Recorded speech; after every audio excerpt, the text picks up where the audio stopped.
Don't judge a book by its cover. Nobody is born a criminal, and people go through various circumstances in their life that we stay unaware of. Today we'll be discussing about the circumstances Aileen Wuornos went through her life before being a serial killer. Disclaimer: this video does not glorify any killer or violence act. Its only purpose is to look upon the hardships, tragedies and circumstances Aileen Wuornos saw before becoming a serial killer. Aileen Wuornos had a difficult and troubled life before she committed her first murder. Her early years were marked by instability, abuse, and a series of challenging experiences. Here is a detailed account of her life leading up to her first murder.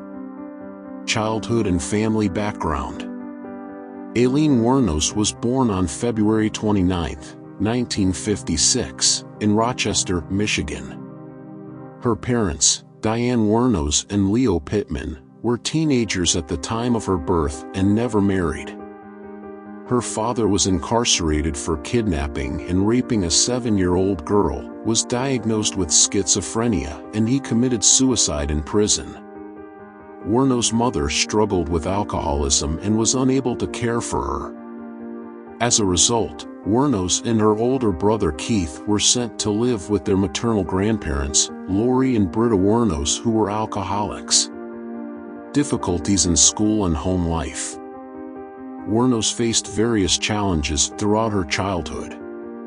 She experienced behavioral problems in school and was often a target of bullying by her classmates. She began engaging in sexual activities in school in exchange for cigarettes, drugs, and food. She was sexually abused and beaten by her grandfather, and before beating her, he would force her to strip out of her clothes. These traumatic experiences had a lasting impact on Wuornos' mental and emotional well-being. Teenage years and early adulthood. Wuornos became pregnant at the age of 14 after being raped by a family friend. She gave birth to a boy whom she placed for adoption. Following this traumatic event, Wuornos dropped out of school and her grandfather threw her out of the house, and she began living in the woods near her old home and supported herself through prostitution. Wuornos had a tumultuous adult life marked by periods of homelessness, drug use, and involvement in criminal activities.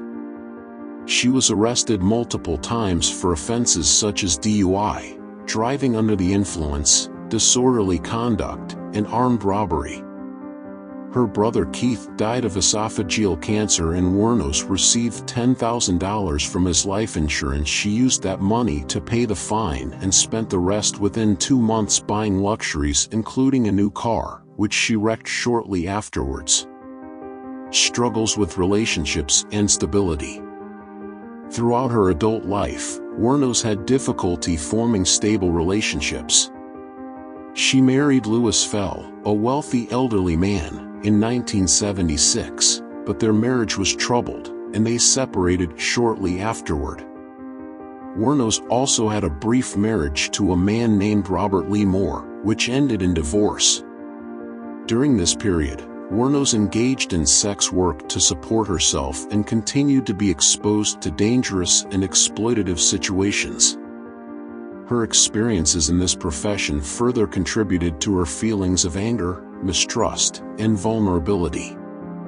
She was suspected of check forgery, involved in the theft of a revolver and ammunition, and arrested for car theft, resisting arrest, and obstruction of justice.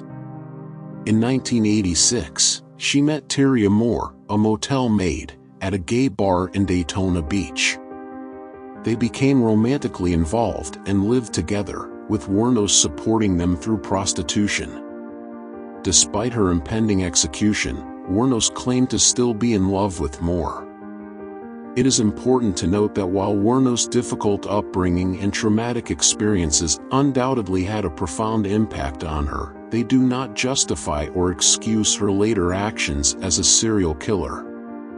The motivations and psychological factors that led to her crimes are complex and continue to be the subject of study and debate.